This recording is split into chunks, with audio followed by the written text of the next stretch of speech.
Hello दोस्तों, रोशन academy में आपका स्वागत है। आज हम आप लोग के सामने सीटेट संबंधित कुछ महत्वपूर्ण प्रश्न आप लोग के सामने लेकर के आए हैं ताकि आप सीटेट के एग्जाम में अच्छे से स्कोर कर सकें। तो गाइज आज हम बात करने वाले हैं, यहाँ पर आप देख सकते हैं कोहल वर्ग से संबंधित हम कुछ बातें करेंगे जो आपको इससे संबंधित 4 नंबर के प्रश्न पूछे जाते हैं। तो गाइज आप लोग इस वीडियो में लास्ट तक बने रहेंगे, तब जाकर के आपको पूरी तरह से समझ में आएगा।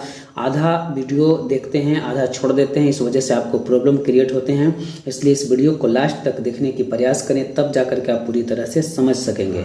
अब ऐसे आपको बहुत दिक्कत होंगे। तो गाइज चलिए हम आपको बात करते हैं कोहल वर्ग का नैतिक विकास के सिद्धांत, इससे संबंधित आपको पहले जीन पियाजे से संबंधित आपको वीडियो दे दिया गया है। आपको वाइगोत्स्की से संबंधित जो भी प्रश्न पूछे जाते हैं वो भी आपका करा दिया गया है। आपको जीन पियाजे, वाइगोत्स्की और कोहल वर्ग ये तीनों मिला करके आपको 12 नंबर से प्रश्न इससे संबंधित पूछे जाते हैं। तो गाइज आप लोग इस वीडियो को अंत तक जरूर देखें, तब जाकर के आप पूरी तरह से समझ में आएंगे। एक बार जरूर आप मौका दें और देखने की प्रयास करें, तब जाकर के आप अधिक से अधिक समझेंगे। तो गाइज चलिए हम बिना समय गवाते हुए आपको ले चलते हैं अपने विषय पे, जो कोहल वर्ग का नैतिक विकास का सिद्धांत है उससे संबंधित हम बातें करेंगे। तो यहाँ पर आप देख सकते हैं कोहल वर्ग के अनुसार, यहाँ पर कहा जा रहा है कोहल वर्ग के अनुसार जन्म से 3 वर्ष तक की अवस्था में नैतिकता की अनुपस्थिति होती है।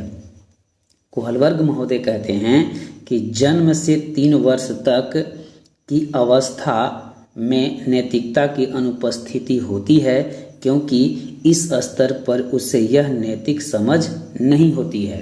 कोहल वर्ग महोदय का कहना है कि जो बच्चा जन्म से 3 वर्ष तक होता है उसका नैतिकता की अनुपस्थिति होती है, मतलब उसमें कोई नैतिकता की बात ही नहीं होता है, कोई नैतिकता के बारे में समझता ही नहीं है। यानी जन्म से 3 वर्ष तक नैतिकता की अनुपस्थिति होती है, क्योंकि इस स्तर पर उसे यह नैतिक समझ नहीं होती है। तो चलिए, आई होप, हम उम्मीद करते हैं कि आप पूरी तरह से समझ रहे होंगे। अगर किसी तरह से इसमें भी आपको लगता है कि परेशानी है तो आप गाइज नीचे कमेंट बॉक्स में ज़रूर लिख सकते हैं कि आपको क्या दिक्कत है, उससे संबंधित आपको वीडियो ज़रूर बना करके दिया जाएगा। तो चलिए आगे देखते हैं, आगे क्या है यहाँ पर। आगे यहाँ पर देखेंगे सही और गलत के बारे में चिंतन नैतिक तर्कणा कहलाती है। क्या कहलाता है? चिंतन जो होता है वो नैतिक तर्कणा कहलाता है। सही और गलत के बारे में, जिसके पास सही और गलत के बारे में चिंतन करने की नैतिक तर्कणा आ जाती है तो वह व्यक्ति जो है परिपूर्ण हो जाता है, समझदार होता है और कोई भी कार्य करने से पहले सोच समझ कर करता है। तो यही नैतिक तर्कणा है। और समाज में किस तरह से व्यवहार किया जाता है, कैसे किसी बड़ों के सामने पेश आया जाता है, उसके हिसाब से इसमें पूरी तरह से समझ आ जाते हैं। यानी सही और गलत के बारे में चिंतन नैतिक तर्कणा कहलाती है। आई होप, हम उम्मीद करते हैं कि आप पूरी तरह से समझ रहे होंगे। फिर भी अगर लगता हो कि कुछ छूट गया हो तो आप कमेंट बॉक्स में लिख सकते हैं, आपको पूरी तरह से आपको रिप्लाई दिया जाएगा। चलिए आगे देखते हैं गाइज, आगे क्या है। तो आगे हम यहाँ पर देखेंगे कोहल वर्ग ने नैतिक विकास का सिद्धांत दिया है। क्या नैतिक विकास का सिद्धांत किसके द्वारा दिया गया है? तो कोहल वर्ग महोदय के द्वारा नैतिक विकास का सिद्धांत दिया गया है। यहाँ पर आप देख सकते हैं पूरी तरह से एकदम आपको निचोड़ कोहल वर्ग से आपको दिया जा रहा है। जो 4 नंबर के प्रश्न पूछे जाते हैं आपको इससे एक भी प्रश्न नहीं छूटेंगे। इसलिए गाइज आप लोग इस वीडियो में अंत तक, लास्ट तक जरूर देखें, इसके बाद ही आपको पूरी तरह से समझ में आएगा और आगे मज़ा आने वाला है। इसलिए आप लोग लगातार इस वीडियो में बने रहें। तो चलिए हम आपको लेकर चलते हैं आगे क्या है। उनका यह सिद्धांत हिंज नामक एक व्यक्ति के अध्ययन पर आधारित है, जिसकी पत्नी को एक प्रकार का कैंसर था। हम आपको हिंज से जो भी संबंधित कहानी है उसको हम आपको पहले बता देते हैं, ताकि आपको जो भी नैतिकता से संबंधित आपको देखने को मिलेंगे प्रश्न, आप आसानी से समझ करके उसको आंसर आप दे सकते हैं। कोहल वर्ग महोदय ने नैतिकता के बारे में समझाया है और बताया है। तो सबसे पहले हम समझ लेते हैं कि हिंज महोदय का क्या कहानी है उसके बारे में। आपको कहानी सुनकर मज़ा आने वाला है, इसलिए आप लोग लास्ट तक इस वीडियो को देखें, लास्ट तक बने रहें, तब जाकर के आपको पूरी तरह से समझ में आएंगे। और इससे संबंधित जो भी सीटेट के एग्जाम में प्रश्न पूछे जाएंगे आपको एक भी प्रश्न नहीं छूटेंगे, क्योंकि कोहल वर्ग महोदय से संबंधित आपको 4 नंबर के प्रश्न सीटेट के एग्जाम में देखने को मिलेंगे। तो चलिए हम बातें करते हैं क्या है।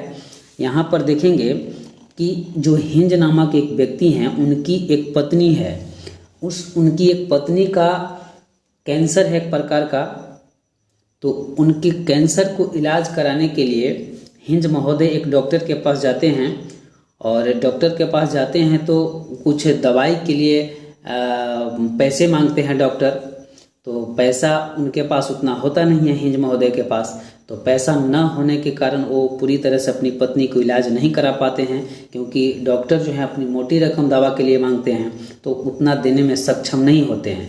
तो इस वजह से अपनी पत्नी को हिंज ने सही से इलाज नहीं करा पाते हैं, और उनकी पत्नी जो है जीवन और मौत से लड़ती हैं इस कैंसर से पीड़ित होकर के। तो हिंज महोदय क्या करते हैं कि जो डॉक्टर होते हैं उनके मेडिकल स्टोर से दवा को चुरा लेते हैं, और चुरा करके अपनी पत्नी को उस दवा को दे देते हैं ताकि उनका पत्नी पूरी तरह से ठीक हो जाते हैं। तो यहीं पर गाइज आपको सस्पेंस होता है, दुविधा पैदा होता है कि यहाँ पर हिंज गलत है या डॉक्टर। दोनों में सोचने वाली बात है, समझने वाली बात है कि इसमें हिंज गलत है या डॉक्टर गलत है। उसके बारे में आप लोग कमेंट बॉक्स में ज़रूर बताएं कि ये कैसा नैतिकता है, कौन सा आपका सही है, हिंज सही है या डॉक्टर सही है। डॉक्टर भी अपने जगह पर सही है, क्योंकि वो अपने पूरी तरह से जो दवाई का मूल्य है वो वसूलना चाहता है हिंज से, और हिंज के पत्नी के तबीयत खराब है, कैंसर से पीड़ित है, वो भी सही है कि भाई जब पीड़ित कोई भी व्यक्ति हो तो कोई भी उसको बचाना चाहता है।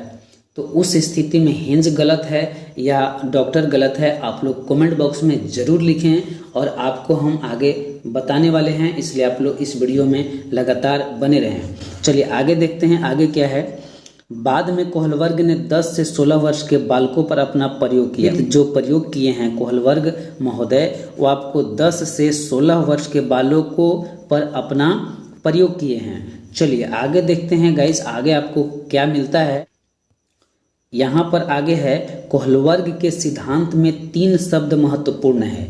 यहाँ पर बहुत बारीकी से आप लोग समझेंगे। क्या 3 महत्वपूर्ण जो शब्द है उसके बारे में हम लोग समझेंगे पूरी तरह से कि क्या महत्वपूर्ण है। तो पहला आपको यहाँ पर देख सकते हैं, पहला में दिया है नैतिक तर्क करना, जिसको मोरल रीजनिंग कहते हैं। इसके बाद आपको कुछ इसी से संबंधित आपको पॉइंट है, सही गलत के निर्णय में शामिल चिंतन प्रक्रिया। नैतिक तर्क करना यानी मोरल रीजनिंग, जो सही गलत के निर्णय में शामिल चिंतन प्रक्रिया क्या है, नैतिक तर्क करना होता है। नैतिक तर्क करना क्या होता है, मोरल रीजनिंग। आप लोग याद रखेंगे, अंग्रेजी में इसको क्या कहते हैं, मोरल रीजनिंग कहते हैं। नैतिक तर्क करना होता क्या है, तो सही गलत के निर्णय में शामिल चिंतन प्रक्रिया है। चलिए आगे देखते हैं। आई होप, उम्मीद करते हैं कि समझ रहे होंगे आप लोग। यहाँ पर आगे दूसरा में है नैतिक दुविधा, जिसको हम असमंजस भी कहते हैं। नैतिक दुविधा भी कहते हैं या उसको असमंजस भी कहते हैं। इसको अंग्रेजी में देखा जाए तो मोरल डायलेमा इसको कहते हैं। तो आगे देखते हैं कि नैतिक दुविधा का कुछ पॉइंट है, उसके बारे में हम लोग समझेंगे।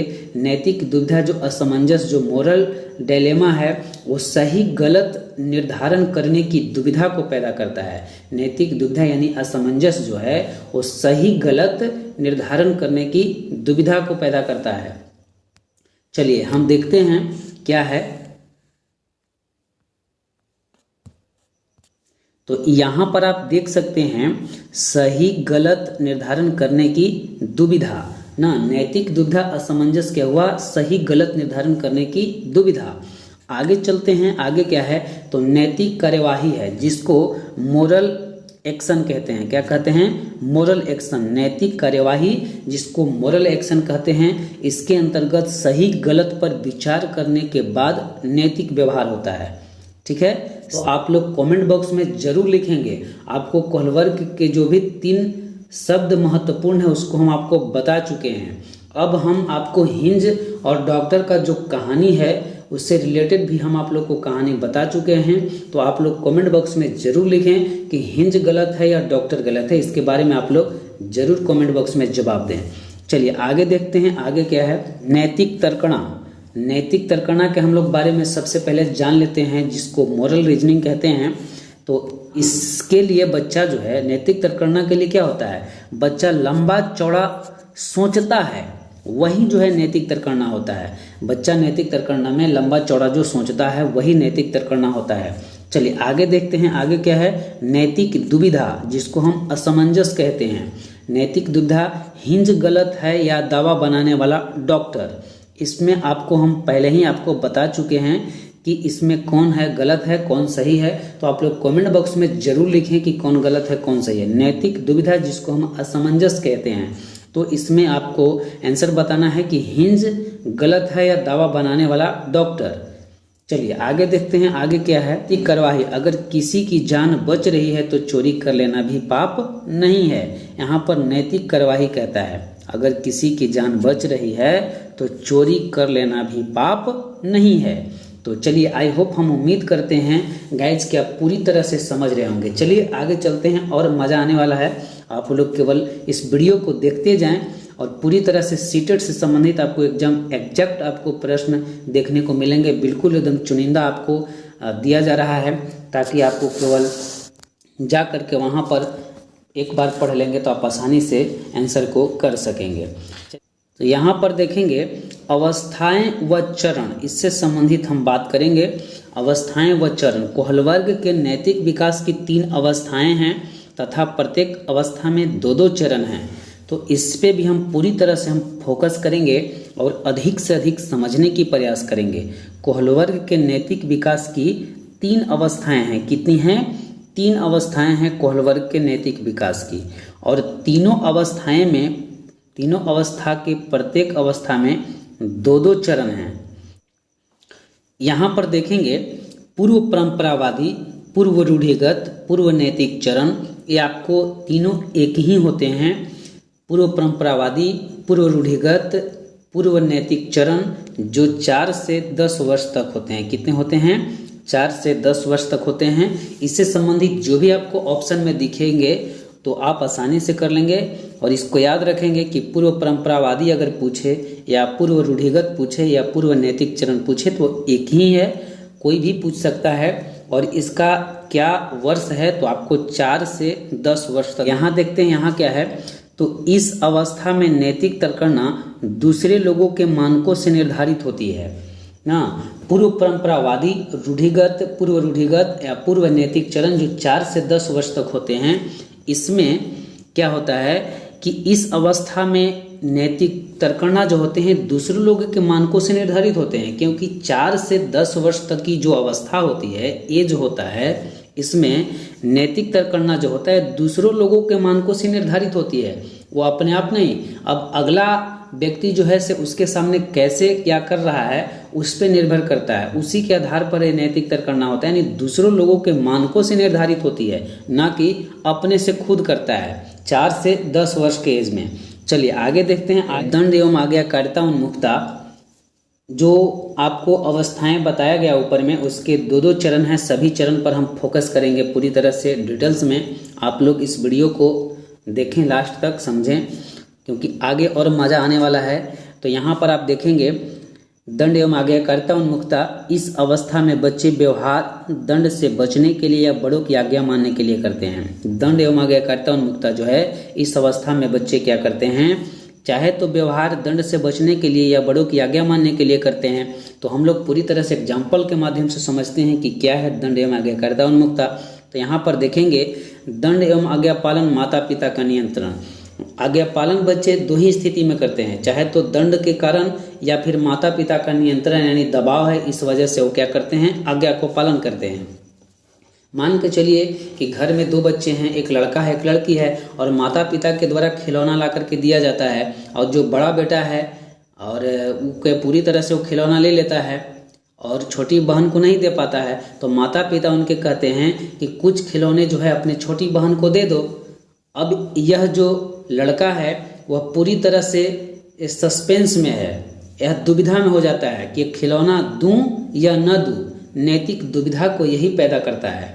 अब इसके पास क्या हो रहा है, बच्चा जो है उसके पास नैतिक दुविधा हो रहा है कि अब जो पापा जो कह रहे हैं कि कुछ जो खिलौने हैं वो अपनी छोटी बहन को दो, लेकिन मैं खिलौना दूं या न दूं, वो नैतिक दुविधा को पैदा करता है। अब उसके ऊपर निर्भर करता है कि मैं दूं या नहीं दूं, यह नैतिक दुविधा को पैदा यहाँ पर कर रहा है। तो यही कहता है कि दंड एवं आज्ञाकारिता उन्मुखता यह दो ही स्थिति में होता है। आज्ञा पालन जो बच्चा इसमें करता है दो ही स्थिति में करता है, चाहे तो दंड के कारण या फिर माता पिता का उस पर नियंत्रण यानी दबाव है इसके कारण, और इसी में बच्चा जो है दुविधा में पड़ा हुआ है। तो गाइज आई होप, हम उम्मीद करते हैं कि पूरी तरह से आप समझ रहे होंगे। अगर किसी तरह से फिर भी अगर समस्या या परेशानी लगता है तो आप कमेंट बॉक्स में जरूर लिख सकते हैं, आपको पूरी तरह से वीडियो के माध्यम से आपको रिप्लाई दिया जाएगा। तो चलिए हम आगे देखते हैं आगे क्या है, आगे हम समझते हैं। यहाँ पर दूसरा में आप देखेंगे साधनात्मक सापेक्षवादी उन्मुखता, इस पे हम लोग पूरी तरह से चर्चा करेंगे कि क्या है साधनात्मक सापेक्षवादी उन्मुखता। इस अवस्था में बच्चे में पुरस्कार पाने की अभिप्रेरणा प्रबल होती है। साधनात्मक सापेक्षवादी उन्मुखता जो है इसमें बच्चे में, इस अवस्था में बच्चे को पुरस्कार पाने की अभिप्रेरणा प्रबल होती है। चलिए एग्जाम्पल के माध्यम से समझते हैं। अहम केंद्रिता, यांत्रिक सापेक्ष नैतिकता यानी स्वार्थी बच्चा जिसको कहते हैं, सभी खिलौने मुझे दो। साधनात्मक सापेक्षवादी उन्मुखता में होता है कि इस अवस्था में बच्चे पुरस्कार पाने की अभिप्रेरणा जो होता है प्रबल होता है। जैसे अहम केंद्रिता, यांत्रिक सापेक्ष नैतिक यानी स्वार्थी बच्चा होता है, कहता है कि सभी खिलौने मुझे दो। आगे यहाँ पर देखेंगे लॉरेंस कोहलवर्ग के वह कौन सी अवस्था है जिसमें नैतिकता बाहर से आती है। लॉरेंस कोहलवर्ग जो हैं उनका कौन सा ऐसी अवस्था है जिसमें नैतिकता जो है बाहर से आती है, तो ये आपका पहली अवस्था है। आप लोग कमेंट बॉक्स में भी इसका आंसर देने की प्रयास करें। चलिए आगे देखते हैं आगे क्या है। आगे है लॉरेंस कोहलवर्ग के पहली अवस्था में अंततः बच्चे का नैतिक निर्णय किसके तरफ जाएगा, दंड मिल रहा है या इनाम मिल रहा है। लॉरेंस कोहलवर्ग के पहली अवस्था में यहाँ पर देखेंगे, थोड़ा सा फोकस करेंगे। लॉरेंस कोहलवर्ग के पहली अवस्था में अंततः बच्चे का नैतिक निर्णय किसके तरफ जाएगा। लॉरेंस कोहलवर्ग के पहली अवस्था में अंततः बच्चे का नैतिक निर्णय किसके तरफ जाएगा, दंड मिल रहा है या इनाम मिल रहा है, किसके तरफ जाएगा। आप लोग कमेंट बॉक्स में जरूर बताएं। देखेंगे यहाँ से क्या है आगे, नैतिक रूढ़िवादी परंपरावादी चरण जो 10 से 13 वर्ष तक होता है। नैतिक रूढ़िवादी परंपरावादी चरण या इसको अवस्था या स्तर कहते हैं। इस अवस्था में बच्चा अपने समाज तथा परिवार में प्रचलित नैतिक मानकों को स्वीकार कर उन्हीं का पालन करता है। तो अवस्था है 10 से 13 वर्ष तक, जो रूढ़िवादी परंपरावादी चरण या नैतिक अवस्था है। इस अवस्था में बच्चा क्या करता है, अपने समाज या परिवार में प्रचलित जो नैतिकता होता है उसको स्वीकार करता है और उन्हीं को पालन करता है। उसी के हिसाब से वह नैतिकता को पालन करता है, चलता है, आगे बढ़ता है। चलिए यहाँ पर देखेंगे पहला में आगे क्या कह रहा है, अच्छा लड़का अच्छी लड़की की उन्मुखता। अच्छा लड़का कब कहते हैं, जब आप कोई आज्ञा करते हैं, काम करने के लिए कहते हैं और वो अगर काम कर देता है तो यही कहा जाता है कि तुम अच्छे लड़का हो या तुम अच्छे लड़की हो। इस तरह से उसको क्या किया जाता है, प्रशंसा किया जाता है। तो यह जो होता है अच्छा लड़का और अच्छी लड़की, यह अनुमोदन पाने या प्रशंसा पाने के लिए अनुकरण करता है। अच्छा लड़का अच्छा लड़की जो है अनुमोदन पाने या प्रशंसा पाने के लिए क्या करता है, अनुकरण करता है। जैसे हम लेते हैं कि अगर तुम रोज मंदिर जाओगे तो तुम मेरे दुलारे बेटा बनोगे, या तुम रोज पढ़ोगे तो तुम मेरे लिए दुलारे बेटा बनोगे, या तुम मेरे लिए रोज पढ़ोगी तो तुम दुलारे बेटी बनोगी। तो इस तरह से अनुमोदन या प्रशंसा पाने के लिए क्या करता है, अनुकरण करता है। अच्छा लड़का अच्छी लड़की की उन्मुखता। आपको इससे संबंधित आपको प्रश्न देखने को मिलेंगे। आप प्रीवियस ईयर जब सॉल्व करेंगे आपको पूरी तरह से देखने को मिलेंगे। तो गाइज आप लोग को प्रीवियस ईयर भी पूरी तरह से एकदम लाइन बाय लाइन आपको हर ऑप्शन को समझा करके आपको बताया जाएगा। केवल आप लोग इस वीडियो को लास्ट तक देखें और इस चैनल पर बने रहें। और अगर आप मेरे चैनल पर नए हैं तो चैनल को सब्सक्राइब कर लें, तब जाकर के आपको पूरी तरह से इस पे बड़ा बेनिफिट होने वाला है और सीटेट में अच्छे से अच्छे अंक लाएंगे। चलिए आगे देखते हैं। दूसरा यहाँ पर देखेंगे क्या है, सामाजिक क्रम संपोषित उन्मुखता। दूसरा में आपको सामाजिक क्रम संपोषित उन्मुखता दिया गया है। इसमें क्या होता है हम लोग पूरी तरह से समझेंगे। बच्चे यह समझते हैं कि समाज की उन्नति व शांति के लिए प्रत्येक व्यक्ति को सामाजिक नियम आने चाहिए या इसे कानून एवं व्यवस्था अवस्था भी कहते हैं। सामाजिक क्रम संपोषित उन्मुखता में क्या होता है कि इसमें बच्चे यह समझते हैं कि समाज की उन्नति व शांति के लिए प्रत्येक व्यक्ति को सामाजिक नियम आने चाहिए या इसे कानून एवं व्यवस्था अवस्था कहते हैं। कानून को ध्यान में रखकर आत्मनिर्भरता क्या है? कानून को ध्यान में रखकर आत्मनिर्भरता। मैं मंदिर तब जाऊंगा जब मेरा मन होगा। ये सामाजिक क्रम संपोषित उन्मुखता के अंतर्गत आता है। कानून को ध्यान में रखकर आत्मनिर्भरता। मैं मंदिर तब जाऊंगा जब मेरा मन होगा। और इस अवस्था में बच्चे यह समझते हैं कि समाज की उन्नति व शांति के लिए प्रत्येक व्यक्ति को सामाजिक नियम आना चाहिए और इसे कानून एवं व्यवस्था अवस्था कहते हैं। तो आई होप हम उम्मीद करते हैं कि आप समझ रहे होंगे। यहाँ पर देखेंगे तीसरा क्या है। तीसरा में है उत्तर नैतिकता, उत्तर परंपरावादी, उत्तर रूढ़िवादी रचना, जो 13 से वयस्कावस्था तक होता है। आपको कई तरह से पूछे जाएंगे उत्तर नैतिकता, कभी आपको उत्तर परंपरावादी तो कभी उत्तर रूढ़िवादी रचना, जो 13 से वयस्कावस्था तक होता है। ये आपका सभी एक ही होते हैं। चलिए आगे देखते हैं क्या होता है इसके अंतर्गत। तो इस अवस्था में बच्चा समाज में प्रचलित नियमों से ऊपर उठकर सोचने लगता है। यह जो अवस्था है 13 से वयस्कावस्था तक, जो उत्तर नैतिक, उत्तर परंपरावादी, उत्तर रूढ़िवादी रचना जो है, इसमें बच्चा समाज में प्रचलित नियमों से ऊपर उठकर सोचने प्रारंभ कर देते हैं। चलिए आई होप हम उम्मीद करते हैं कि आप समझ रहे होंगे। चलिए आगे देखते हैं। इसमें पहला क्या है, सामाजिक अनुबंधन उन्मुखता, जो अपना हित को देखता है, केवल अपने अपने हित को देखता है। सामाजिक अनुबंधन उन्मुखता जो है केवल इसमें अपने हित को देखता है। बच्चे उन नियमों व सिद्धांतों को सही मानते हैं। इसमें क्या करते हैं बच्चे? उन नियमों व सिद्धांतों को सही मानते हैं जो संवैधानिक रूप से सही हो ना। बच्चे उन नियमों और सिद्धांतों को सही मानते हैं जो संवैधानिक रूप से सही हो। अब एग्जाम्पल के माध्यम से हम समझते हैं।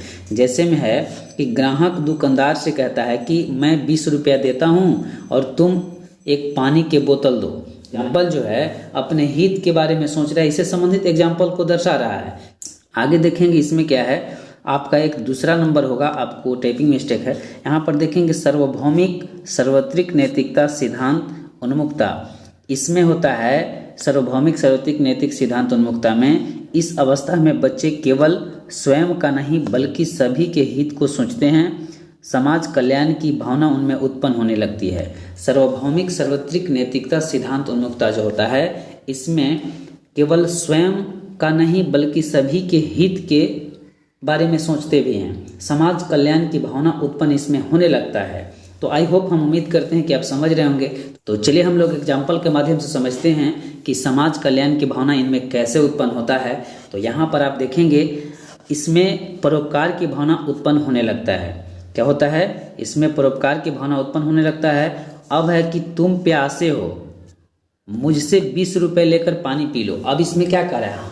तुम प्यासे हो, हम नहीं, तुम प्यासे हो, हमसे 20 रुपए लेकर के तुम पानी पी लो।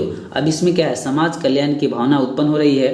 एक दूसरे के बारे में सोचा जा रहा है, स्वयं के लिए नहीं बल्कि सभी हित के लिए इसमें सोचा जा रहा है कि तुम मुझसे 20 रुपए ले लो और पानी पी लो। प्यासे हो तुम ना, तो तुम मेरे से 20 रुपए ले लो और पानी पी लो। तो आई होप हम उम्मीद करते हैं गाइज आप लोग समझ रहे होंगे। चलिए आगे देखते हैं। आगे क्या है? आगे हम लोग देखते हैं कुछ पॉइंट हैं, उस पर हम लोग समझेंगे। सीटेट से संबंधित आपको पूछे जाते हैं कुछ बिंदु, इसको हम लोग देख लेते हैं कि क्या है। तो इसमें आप लोग यहाँ देखेंगे कुछ बिंदु हैं प्रमुख। यहाँ पर आपको देखेंगे नैतिक विकास सीधी रेखाओं में नहीं होता। आप लोग याद रखेंगे नैतिक विकास जो होता है वो सीधी रेखा में नहीं होता है। आगे है नैतिक विकास के हर चरण में नैतिकता दुविधा होती है। नैतिक विकास के जो चरण हैं वो हर चरण में आपको नैतिक दुविधा होती है। आगे है कोहलबर्ग के सिद्धांत की यह आलोचना है कि उन्होंने अपने अध्ययन में सिर्फ पुरुष या बालकों के नमूने लिए हैं। किसका लिए हैं? पुरुष और बालक दोनों के नमूने लिए हैं। कोहलबर्ग के सिद्धांत की यह आलोचना है कि उन्होंने अपने अध्ययन में सिर्फ पुरुष और बालक के नमूने लिए हैं। आप लोग याद रखेंगे, किसी तरह से और पूछा जाएगा तो आप लोग वो आपका गलत हो जाएगा, क्योंकि कोहलवर्ग महोदय जो हैं सिर्फ पुरुष और बालक के नमूने लेकर के इस पे आलोचना उनकी किए हैं, अध्ययन किए हैं। तो आगे है, कोहलवर्ग ने वे चरण सभी संस्कृतियों के लिए समान बताए हैं जो संभव नहीं है। तो गाइज आई होप, हम उम्मीद करते हैं कि आप पूरी तरह से समझ गए होंगे। यह वीडियो आपको कैसा लगा आप लोग कमेंट बॉक्स में लिख करके ज़रूर बताएं, और आपको अन्य विषय की भी वीडियो चाहिए तो आप लोग कमेंट बॉक्स में लिख करके बताएं, तो आपको उससे संबंधित आपको वीडियो बना करके दिया जाएगा। तो गाइज आज का इतना ही, फिर हम अगले वीडियो में मिलते हैं। जय हिंद, जय भारत।